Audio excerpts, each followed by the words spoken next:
voices heard. But I question the argument that having a process which encourages people to look at maps, answer questionnaires, and vote to the best ability is not a legitimate process. It seems to me that that's what we do in the electoral process. We often get a low voter turnout, but those who show up make the vote, and nobody comes back and says, well, not enough people voted, so I think we should throw away the results and start over and keep having a vote until the number that somebody determines is a large enough percentage comes to decide that that's a legitimate vote. Just as 215 responses or whatever it was from this survey does not represent the whole population of Valley Springs, 5 people coming to a hearing like this and saying, we do not support this, so that means that the community does not support it, doesn't seem to me any more legitimate basis to make a decision. I think that I said this the last time on the 20th, democracy or the process of living in a republic can be a messy process. It doesn't always work just the way we hoped. But I don't know what other process is any cleaner or better. So we're working with the best system that we have, and the effort to try to systematize the options, present alternatives for people to vote on, and then go ahead with the vote.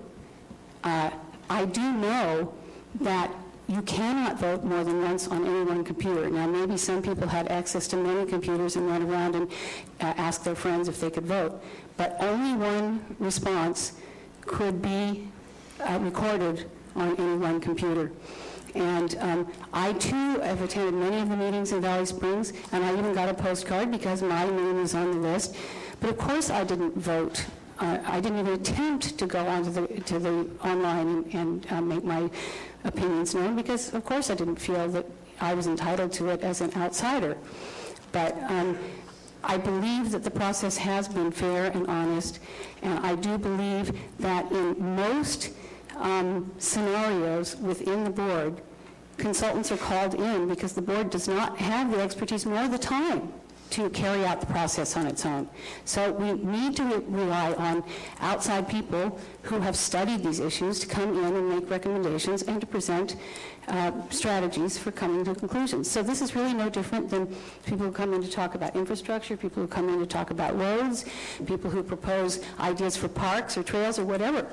It seems to me that this is the process that we have followed in the past, and it's worked. And I only can say that I appreciate the work that has been done both by the community and by COG in trying to get to this point. And I will also remind everybody that on April 20th, the question was asked, what are we going to do about Valley Springs? And it was Mr. Toffanelli who said, well, can we have until the next meeting, until it turned out till May 4th, to have some results. And so those people worked round the clock all through the weekend to come up with the tabulation of the responses, which were not due until April 30th. And I think it's really quite incredible that they were able to pull this all together and present it today. So thank you very much. Thank you. Aha. The camera was on you, Tom. You only get one time. I wanted to check with Andy and see if I could just come up for one time. No. Oh, thank you, Andy's Andy. not the chair of the board. I recognize that, Madam Chair. Thank you. I'm George Fry from Angels Camp. I came to this county in October of 1977, went to work for the Land Use Planning Department here at Government Center in December of that year. It's deja vu for me when I see what's going on with Tim McSorley and Mr. Somersault. Because at that time, Dave Porter became the new planning director in September. Brent Harrington came on in October, and I came on in December. And we started the journey of updating the general plan. And we developed the first true community plans, one in Arnold and one in Murphy's, and I worked specifically on the Arnold plan. I think all of this has been healthy for everyone. I'm reminded of a motivational speaker in the 70s, Skip Ross, who said at the outset of his motivational speaking engagements, state the problem, but state it once. And then from there on out, state solutions. And I think that's what's going on here. Emotions get high, and people are passionate about their properties. And I personally would like to commend Supervisor Tofinelli to bringing it here today for everybody to have an opportunity to speak, from people from other areas of the county who have had an opportunity to learn about the planning process. I know myself, I spent 3 years on Tuesday afternoons and all day Saturdays at Cal getting my master's in land use planning because I really cared about this county, and I hope that I had done good things for the county. And I thank you very much for your time, Madam Chair, and Andy Ballantyne.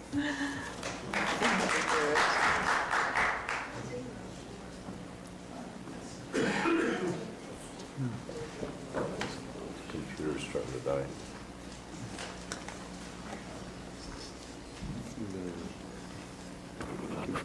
My name is Gene Quarton, and I am from Valley Springs. I'm here on behalf of the homeowners and taxpayers of the Township of Valley Springs. And on April 13th of 2010, I presented a binder to Supervisor Tofinelli and Calaveras Council of Government containing results of the Valley Springs survey from the citizens of the Valley Springs Township. And the questions that were answered, that was their feelings. You talk about population growth. Well, I think the population boom has pretty much peaked itself. Now the families are leaving the county looking for employment to support themselves and their families. There are 5 empty classrooms in Valley Springs Elementary School now. That should tell you something. A large percentage of people commute outside of Calaveras County to their jobs because there are very few jobs in Calaveras County. That being said, Valley Springs wants to remain a sovereign township with no high-density smart growth, including low-income apartment housing with a variety of backgrounds. There are quite a few elderly people that live and own homes and pay taxes in the Valley Springs Township. Give them a community plan where they can feel safe and live a comfortable life, even if it means reverting back to the Valley Springs Community Plan that was approved February 5th, 1975, and put into place at that time. Thank you.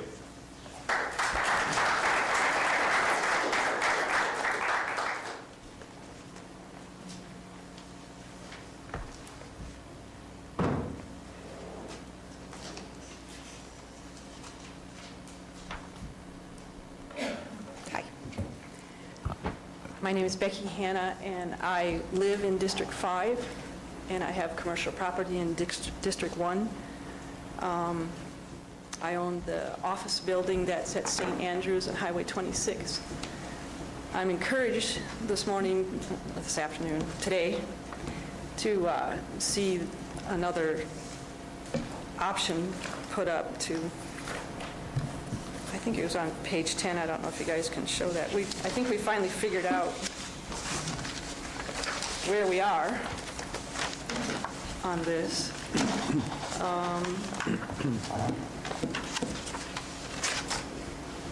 Is it that Vista del Lago that's where the star is, RAC, the red?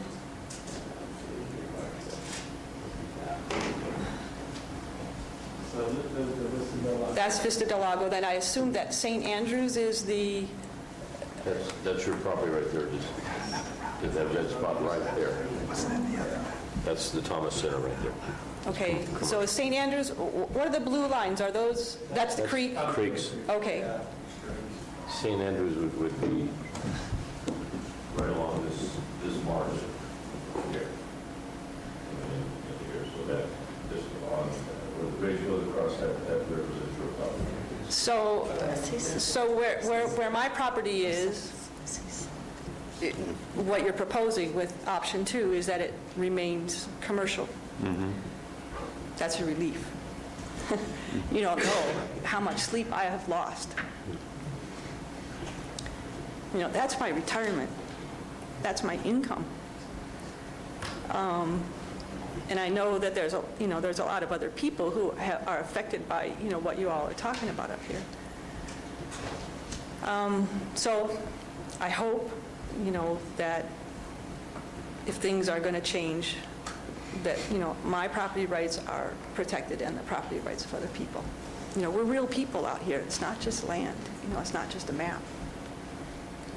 I've also, in talking with, I've really gotten more involved in all this. I've been one of the people that just worked and lived my life and enjoyed living in the country, but, there comes a point in time where you realize, oh, you got to be a part of the community. And that's a good thing. I'm not complaining about that. I've heard talk of, of the general use plan, which we had that meeting, 2 weeks ago up at the town hall in San Andreas. In talking to people, and this is all, I don't know exactly what I'm talking about, but there's in the general plan that was adopted back in the 80s, that was a savings clause, I think it's chapter 7.0 in the plan, that protects, property rights. But I'm getting the idea that property rights really don't mean anything. You know what? I'm confused. I'm confused. But this savings clause seems that it does, if that were adopted in the general use plan, that what stands now stands. Am I correct, or can I ask a question? We'll answer your questions at the end. Okay. So, but am I kind of on the right track? You're fine. Okay. So I would like to make the request that in the general plan, I know we're talking about the Valley Springs Community Plan, but in the general land use plan, which seems that it really does affect us, because if that's passed, then Valley Springs has to come into conformance with that. Am I correct? Yes. So to me, it seems, that's really, I mean, how can we adopt a Valley Springs Community Plan without the general use plan kind of being set? I mean, how can we make all these changes? I guess can we make all these changes even if the general land use plan doesn't adopt, the savings clause? So those are kind of my questions, and I guess that's all. The other thing was that the question I had before option 2, was my properties, there's actually 2 parcels, are both under an acre. And to be changed to RA, it seems like what I'm realizing is that the definition of RA is land that's between 5 and 40 acres. So how could it even be changed to RA? And if it is changed to RA, does that just make it an illegal piece of property? So those are kind of my questions. Okay, thank you. All right.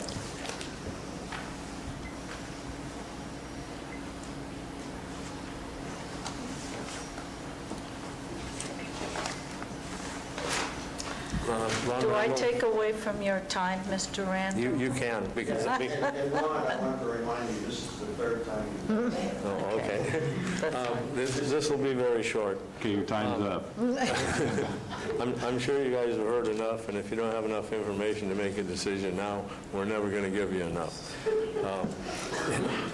Your vote, if you take one today, will basically, to me, boil down to one thing. You're either Could going you to vote... speak into the mic, please? Okay. Your vote today, if you take one, will only be about one thing to me today. You're either voting for smart growth, or you're voting against smart growth. Which the people of Valley Springs totally do not want. By a vote of 205 to 12, they pointed out that they do not want smart growth. And any combination of the two will be smart growth. And so I would encourage you to take a vote up or down, and if it's down, we revert back to the 1974 plan. Thank you. Thank you.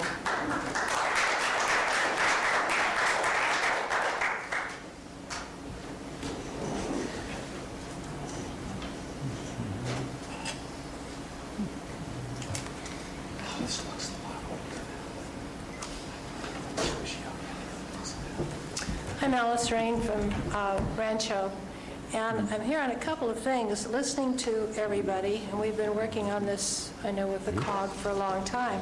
Now, being one of the stakeholders, I've been going to all the meetings. I think there was one I missed. And Mr. Somerset worked very hard in presenting the program to us, but during this entire time, we were never given the opportunity to actually research. We would go in, sit down, and he was he had a lot of things to say to us, and then we'd ask questions, and he would say, "Good question, I'll get back to you later. Good question. Sit down and we'll remember it," okay? Never did we get an answer to anything that we were asking. And it's not his fault as such, it's just the way the program was set up. We could look at a map, and for just a short time, we kept asking him, okay, where's the transportation? Since COG was involved, transportation has been their number one reason for COG. And all of a sudden, COG is in charge of this. And they get the grant with the help of the My Valley Springs group, all of those. But again, we were not trained in anything. We were sat there and had good scenarios given to us, and it was basically like the ambulance service, bringing in something from the past. But we did argue when the one ambulance service came in and wanted to take over the county. As such, all of the meetings we went to are just exactly the same. The American Legion people, well, EMSOC group, they sat there and they told us, they just kept telling us what, and then we'd have the next meeting, and then they came in and told us all these plans. We tried to save Valley Springs ambulance, and it didn't work. We tried to save San Andreas ambulance, and that didn't work because this was pre-planned. And we know it was pre-planned as we did a lot of research on it. And we're very, very concerned because this is the same set pattern. It has been researched, it was already previously planned, and now they're coming in toward the end, making us think that this is great for the area. They asked at one of the meetings, the last few, they wanted to know how to reach the public that in the area down there. And we gave them all sorts of answers. We also suggested postcards or the telephone bank like you used, Mr. Thomas. But nothing happened. So the people that were included in this were in La Contenta, Gold Creek Estates, and Quail Oaks, which is still sitting there in sort of limbo at the moment, but we know what's going to happen. And those people never received phone calls. They never received postcards, anything to alert them to these meetings coming up. Now, they had posters out, and you drive along at 55 miles an hour, you can't read those signs mentioning the Valley Springs Community Plan. You see things about Valley Springs Community Plan. The people that lived in the Valley Springs Community Plan That was the concept of the town itself, where you did your marketing if you couldn't get someplace else to spend less. But the actual people and the whole area did not realize the community plan was involving them. And that was not ever really brought out. There were murmurs. But as a result, again, I think you know what happened with the ambulance service. The two of them are gone, and Mr. Walensky, again, at that time, he asked the Emergency Medical Oversight Group and people from Modesto running this if they were going to keep the people that were working for the two ambulance companies. They said yes, there were 60 of them. And at the 6-month cutoff, when you either keep or release, they went. They let them go. This is the kind of the same thing. They're coming in, they're making plans for the community. Sounds wonderful, but when you really get down to what is involving, it is involving the people here who are paying the taxes, are going to have a complete change of living. It's not going to help the area. It's going to cause you to lose more people coming in. And the thought would go back to transportation. They did a good job during that time that they were, but the community plan really belongs to the people, and I think everybody that has gotten up and expressed their views is telling you that you don't want us coming up and telling you what you're going to do in your community as a resident, not as a member of the board, but as a resident. And I thank you very much, because I can tell I'm going over time. Yes. Thank you. Thank you, Alice.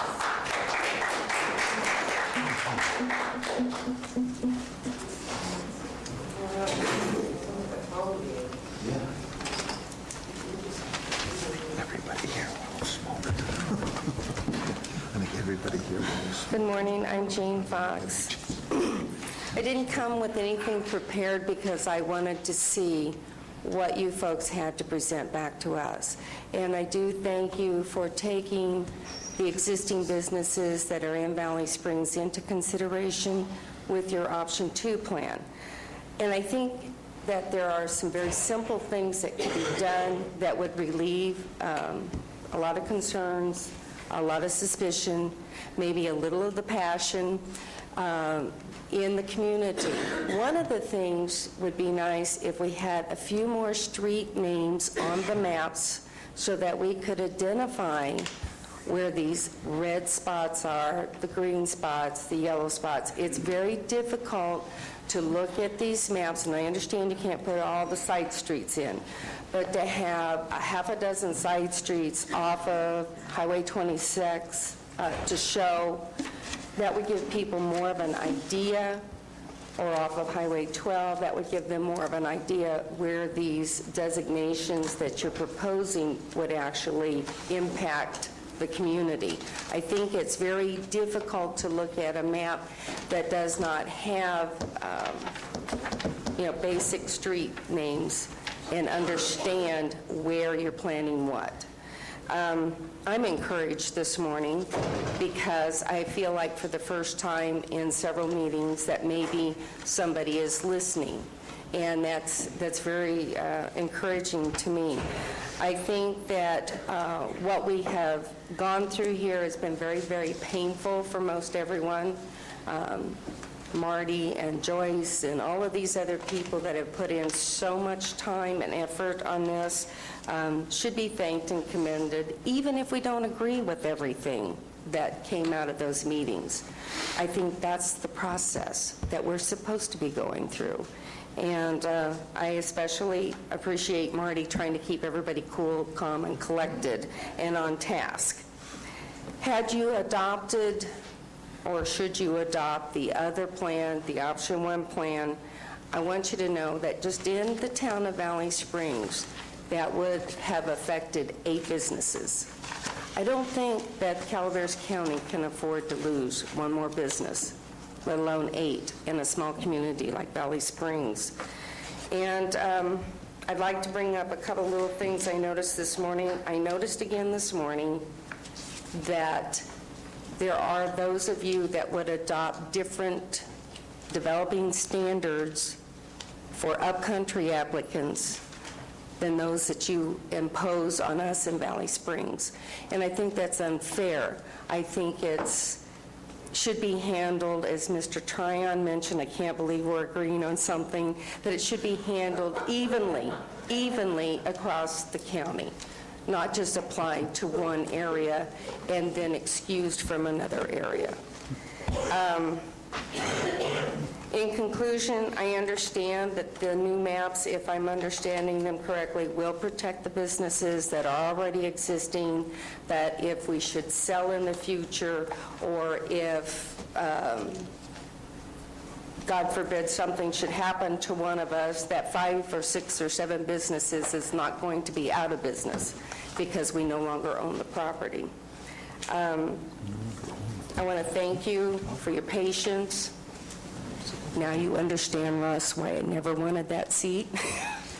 I think you have a very difficult job, and I think that getting us through this process, as passionate as we are about our community, is part of your job, unfortunately, and it can be ugly, but I appreciate you trying to get it done. Thank you. Jean, Tyler, could you bring up the slide that we had before when Ms. Hannah was talking? I want to point out something for Jean. Yeah, unfortunately, I've got a defective charging unit here, and so I'll have to, maybe we can take a break at some point, and I can get it. Well, that's not important, but you brought up a couple of very valid points that I want to address here.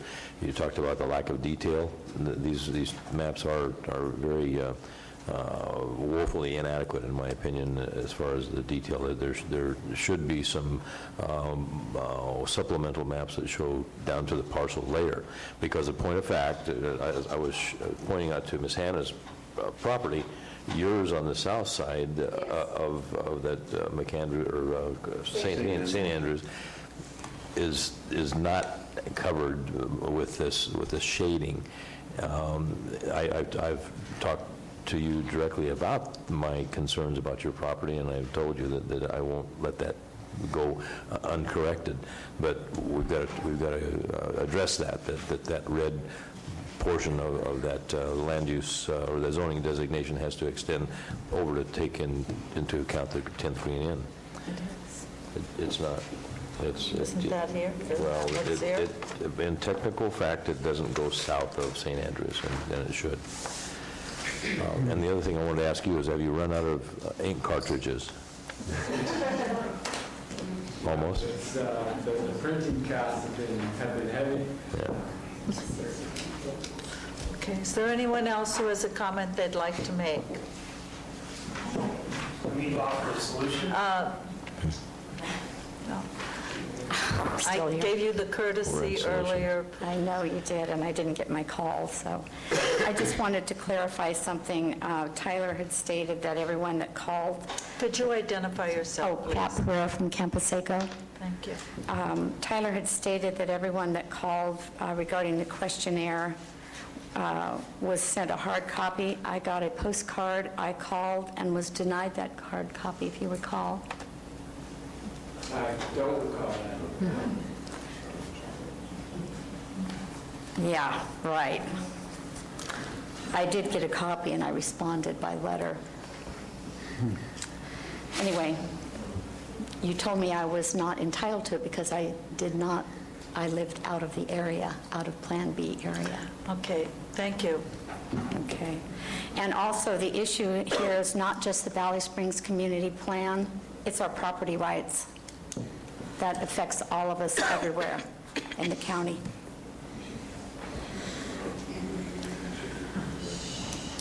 All right, is there anyone who hasn't spoke who would like to comment? Morning. My name is Joyce Teckle. I'm board chair for MyValleySprings.com and one of the partners on the Caltrans grant for the Valley Springs Community Plan. I just wanted to share with people the list of outreach. It's 12 pages long, single space, that was done prior to the Valley Springs Community Plan, just before the Valley Springs Community Plan, and after it was started. So the effort has been amazing, our effort to reach the public. We also took the time to try to raise planning in the awareness of the Valley Springs residents and the Valley Springs community residents. Because of what was happening in our community, the development was running rampant. Granted, the economy has dealt with that now, but we have an opportunity and a window to plan for our future. And the whole idea of this plan was to get the people involved, and I think we did it. I think we had a great response. Granted, some of the people came to the question a little bit later, but that's okay. The process isn't finished. We should all be here thinking about our community and where we're going and where we want to go, and we need to listen to everybody. And I would note, if you take the time to look at this outreach, there were meetings with the property owners. They were contacted. Did we do a perfect job? Probably not. Did we try our best? You bet. Are we open to other people's suggestion and their input? You bet. So don't disengage now. Stay engaged, and let's move forward. Thank you. Thank you, Joyce.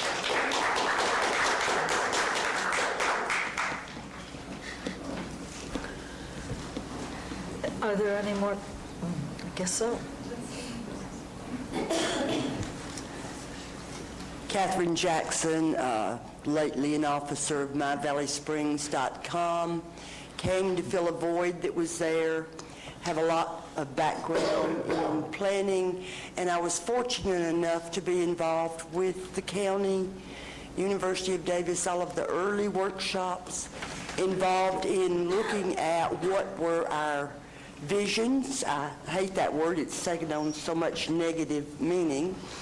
But the opportunities and issues that were raised in 2008 and 7 stayed very parallel with my Valley Springs and in every other community in Berg. I was also involved in the Wallace Vision, and in fact sat across the table with Mr. Nemi and many of his landowners. So we know the process. And the funny thing about all of this, all I wanted to add is I see more in common with everyone in this room and you guys sitting up there than some of us see now.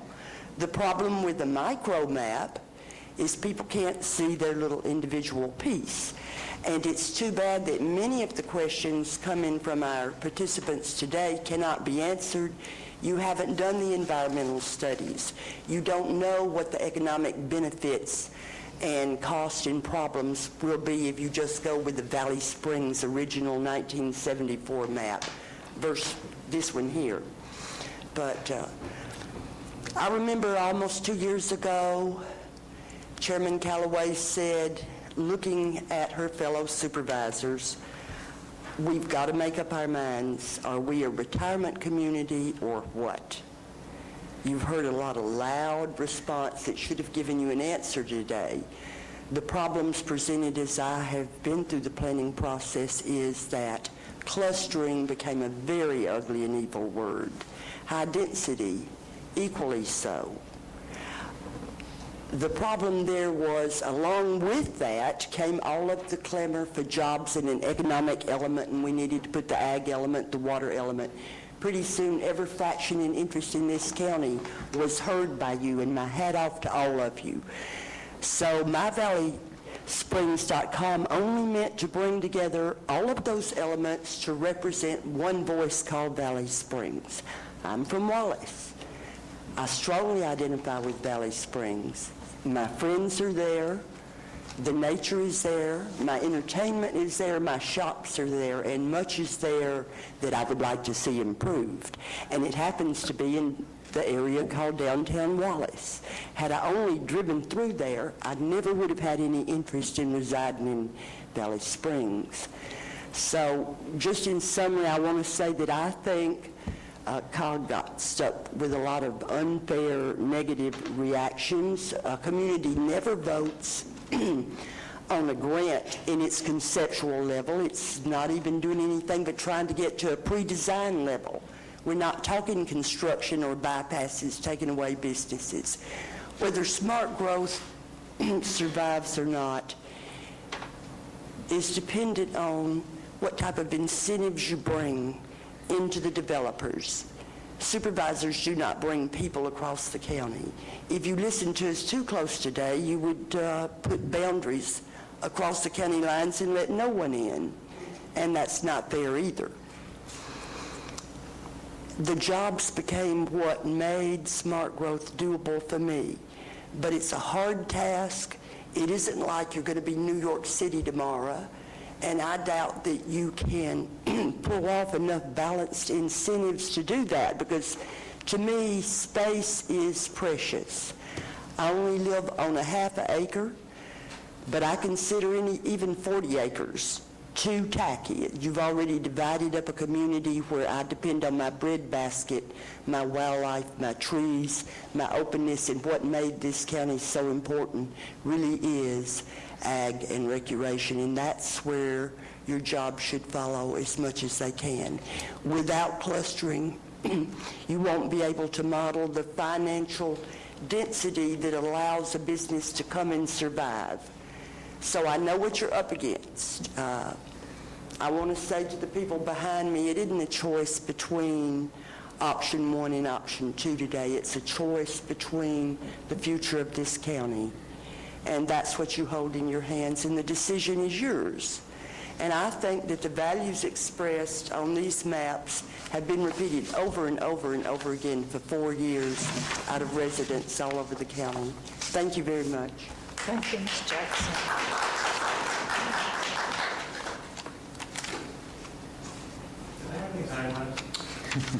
No, but I will give you a minute.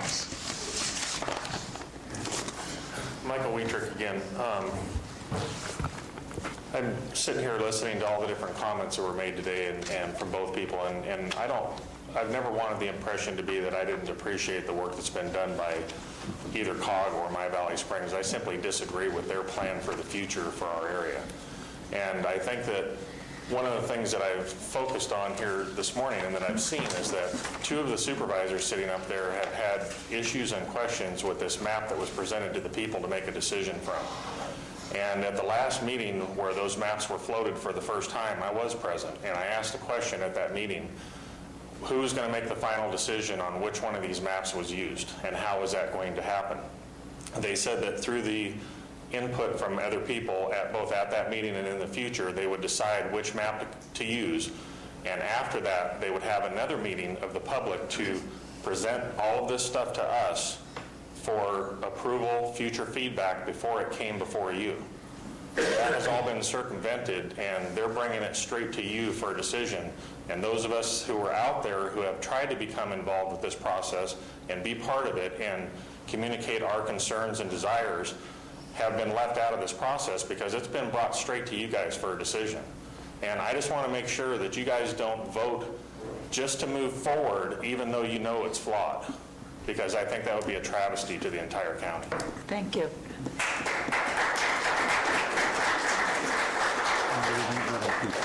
Jeff?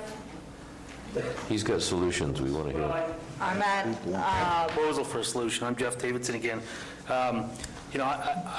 I said in the beginning of my comments I supported this planning effort, and I do, and I applaud the work that COG and the board has done and My Valley Springs for at least trying to make something happen. However, I think we're at that point now where we have to go back and ask the property owners whether they want to opt out or accept the land use change. And I think if you go through that process, then you actually have something. I mean, if you go now with the existing map that you have and contact, every APN number and say, your property has a proposed change in designation, would you like to have that proposed change in designation or remain the same? Then I think you've got something that everyone can support. So that would be my offer for a solution. Thank you. Anyone who hasn't spoken, because I'm going to close the public comment.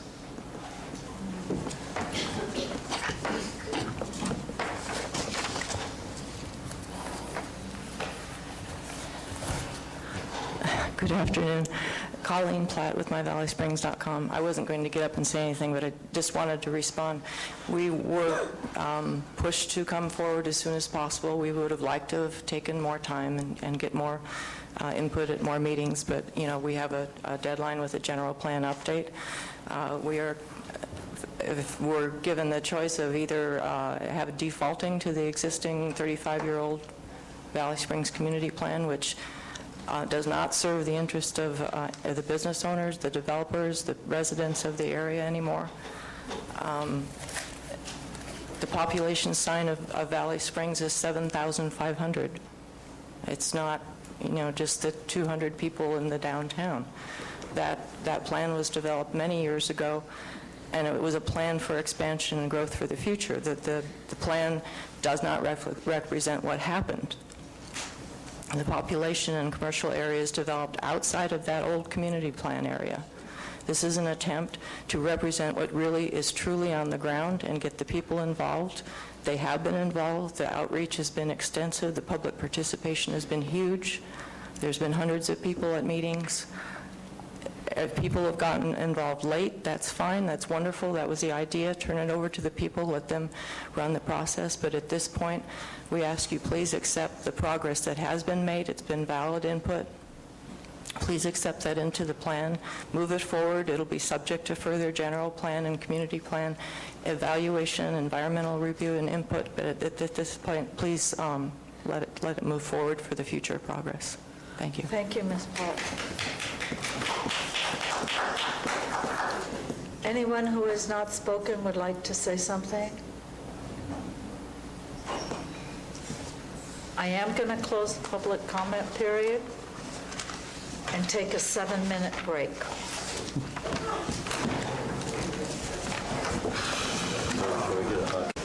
Public comment is closed. I'm bringing it back to the board. I am going to start with Supervisor Tuffanelli. I'm going to the rest of the board members. I will then go back to Supervisor Tuffanelli. For the record, after this session's over, the board will be doing correspondence reports, etc. We are then going to take a lunch break, and then we will come back for the study session and the closed session. Okay, thank you. We weren't going to address the questions and then do first. questions, yes, You want thank to you. address the public questions first? Yes, before? please. Mr. McSorley or Mr. Somerset, however you'd like to proceed, please. Yes, thank you, Chair Callaway. We will probably tag team a little bit. First of all, I want to thank the board for offering this opportunity, but more importantly, I want to thank the members of the community. And I know that obviously there's differences of opinions, but I think that's important to the process, and it's something that a lot of people maybe not admit, but we embrace that process, and we embrace the differences of opinions in different parts of the discussion. I've boiled down 10 pages of notes, hopefully to be able to address, because there are a number of issues that came up in different times. But I think I boiled it down to 6 or 7 points that hopefully will answer a lot of the questions. The first thing I want to reiterate is that this hearing or this meeting today is really quite simply to present a map for the board to hopefully step into the process. I want to reiterate that there are no decisions that are being made necessarily other than just that, to accept the map as presented.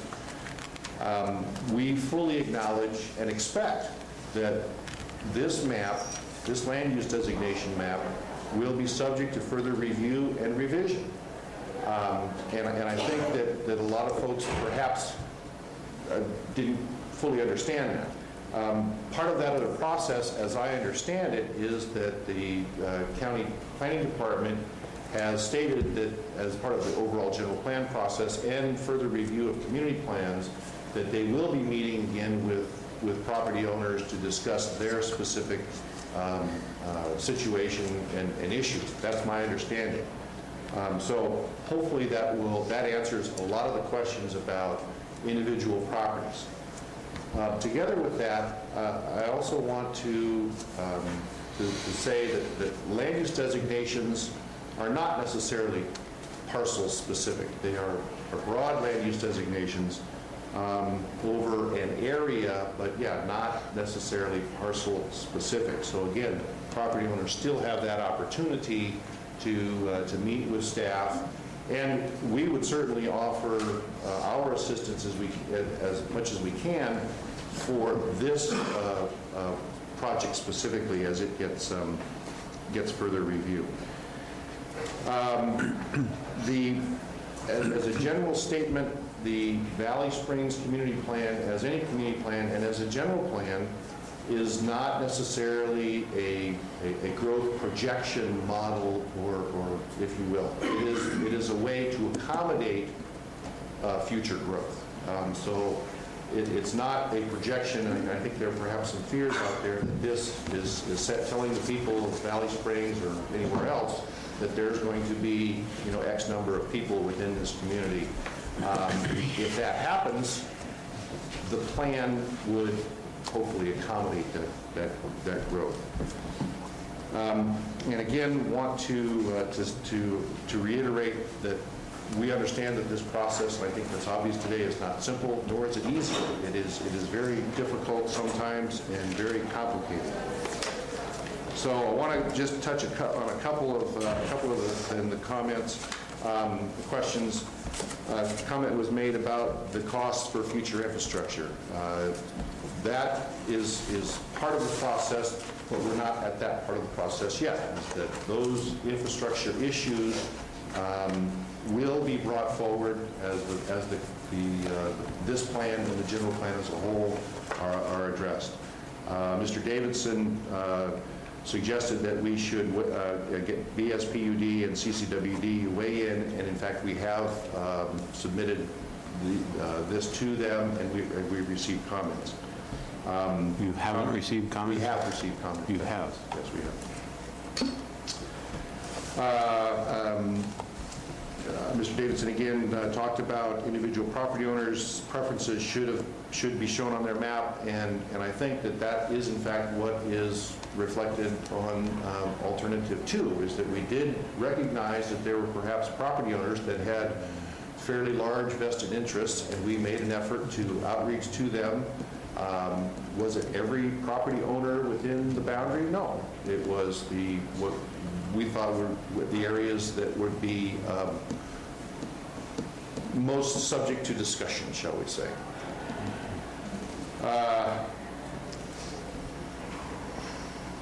Okay. I want to touch briefly, because there were a couple of comments on and I'm going to use my finger quotes, voting, and some, if you want to call them allegations of numerous votes. Every computer has what's called an IP address, and we in fact were able to track that, and I think that we had only 8 out of all the surveys where there were duplicate IP addresses, and at that point only 2 responses from that individual IP address for those 8. So the notion that there were numerous people, quote, voting and skewing the results, I think that we can demonstrate that is not necessarily reflected in the map as presented. The topic of high-density development and affordable housing issue was raised a number of times, and in response to that, I would just like to say that higher density development or land use designations and zonings exist in virtually every community plan. In fact, they exist in the existing 1974 Valley Springs community plan, where there are properties that are designated for that higher density. So it's not necessarily unusual that, in fact, it's not unusual that these kinds of land use designations exist throughout the county. And I think that follows very closely what the board has expressed as a goal as part of the community plan, is to focus those kinds of developments in the community centers. So I think we're consistent with that.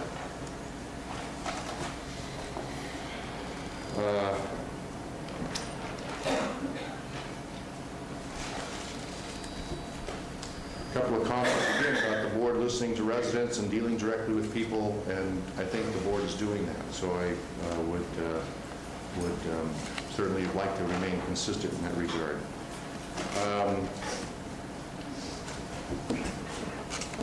Again, we've met with property owners to talk about the different potential land use designations, and that is what alternative 2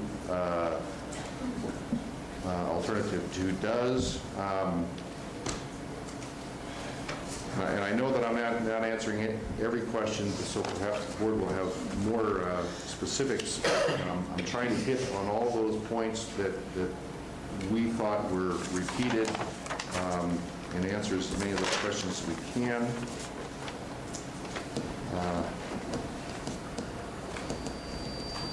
Did anybody have a question that wasn't answered that he didn't address? Well, Ms. Henning had one about the savings clause. I wasn't really clear on that one.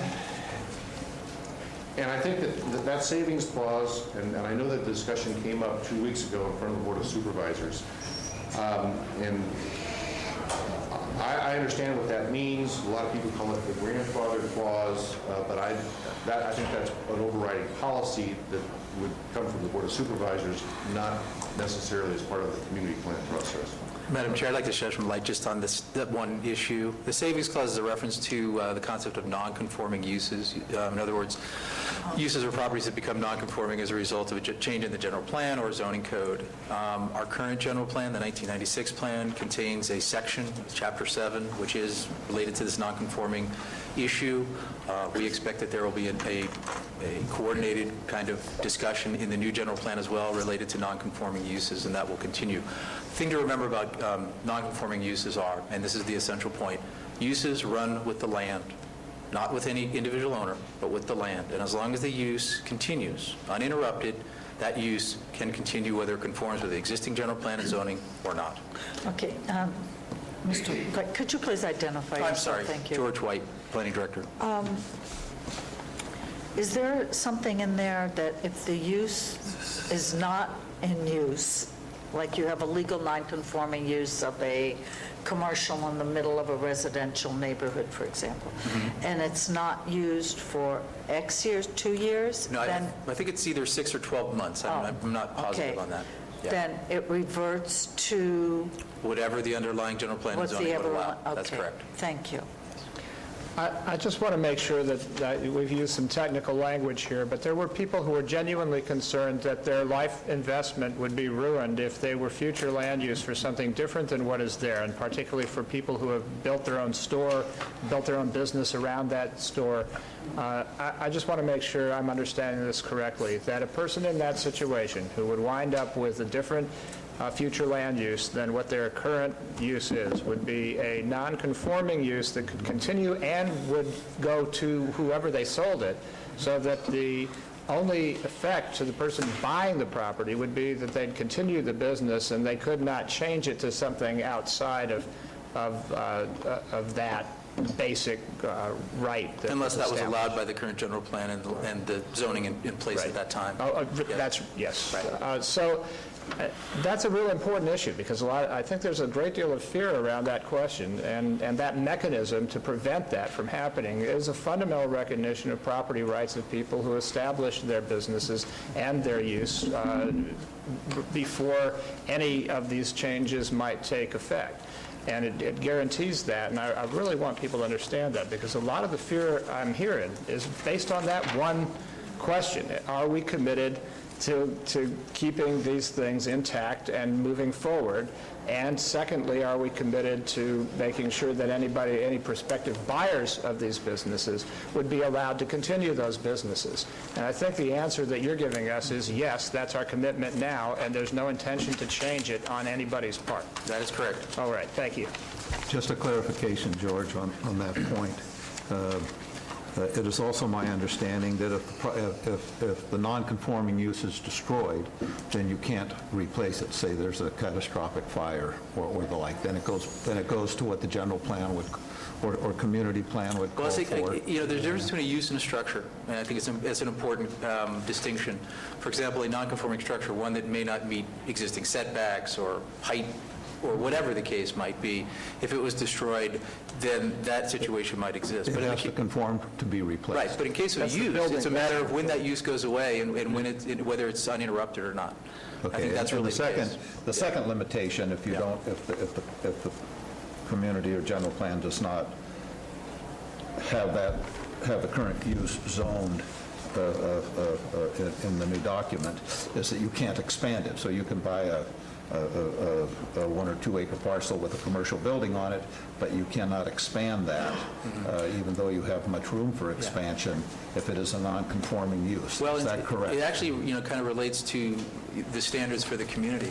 For example, I've worked in communities that allowed expansion of certain non-conforming uses. You did. For example, residential uses. That's going to have to be clarified. But a lot of times there's kind of liberal interpretations about what residential uses can do in terms of expansion. So it's really up to us. And we need to make sure we get that adequately defined. Jeez.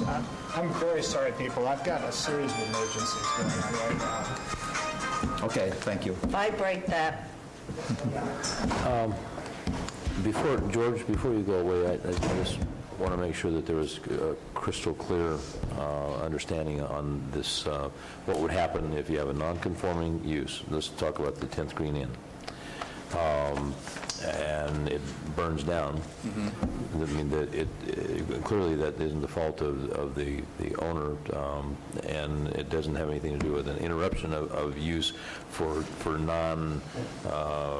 a reason of being apprehensive or ambivalent about whether you want to continue to use. I mean, to me, there wouldn't be any interruption of a use if it burned down, if the applicant wants to replace it. Right. If it were built out into the right-of-way, certainly the building department would probably say at that point, we have no problem with continuing the use, but let's build the building farther back. Right, and again, the distinction is between a structure that could be non-conforming and the use within that structure that may or may not be non-conforming.